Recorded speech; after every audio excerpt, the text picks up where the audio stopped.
Since George Russell is a teacher as well as a composer, I don't have to ask him whether he thinks teaching has a function, jazz.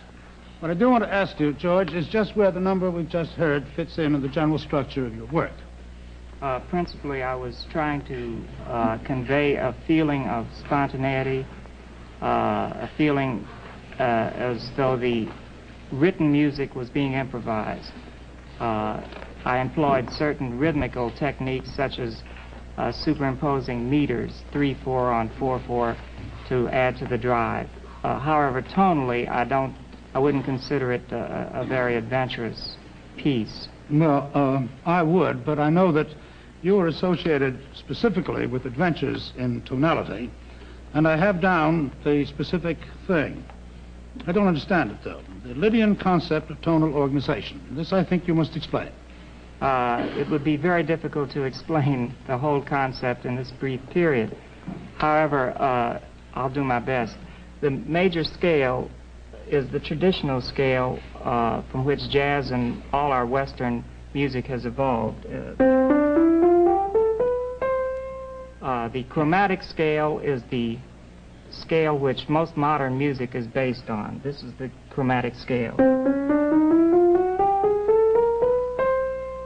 Now, the problem in jazz today is to evolve into the subtle harmonic and melodic resources that this chromatic scale affords without losing the earthiness and swing that good jazz is characterized by.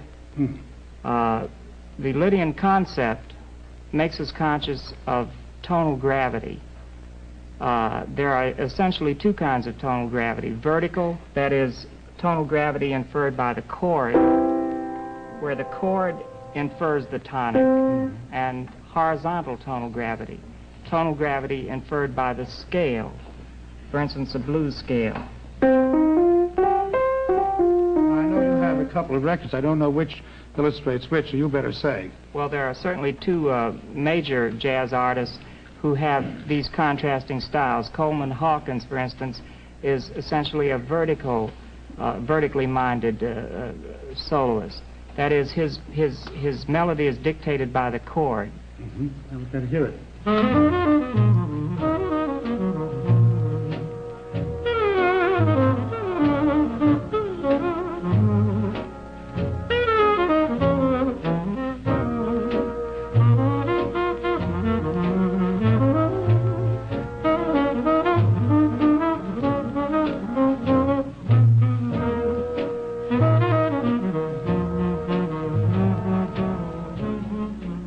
Mr. Young, on the other hand, is more horizontally minded, more scale-minded. He imposes a scale on a sequence of chords.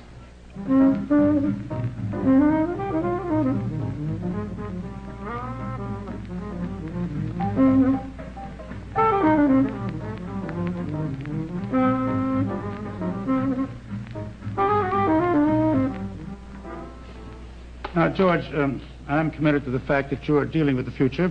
I ask you, has jazz a future? If America has a future, jazz has a future. The two are inseparable. Well, I won't ask you to predict the future of America, but where does the future of jazz lie? Well, it'll certainly be more adventurous tonally. That is, it'll be more chromatic. It will be freer in form. It'll be freer, more ambitious. Well, George, if I cut you off, it's only because I know, like most composers, you'd rather have your music speak for you than speak yourself. I think it would be a good idea if we got back to George Russell about 5 or 10 years from now and see whether his predictions are right. However, at the moment, we're going to play a composition of his called Stratus Funk.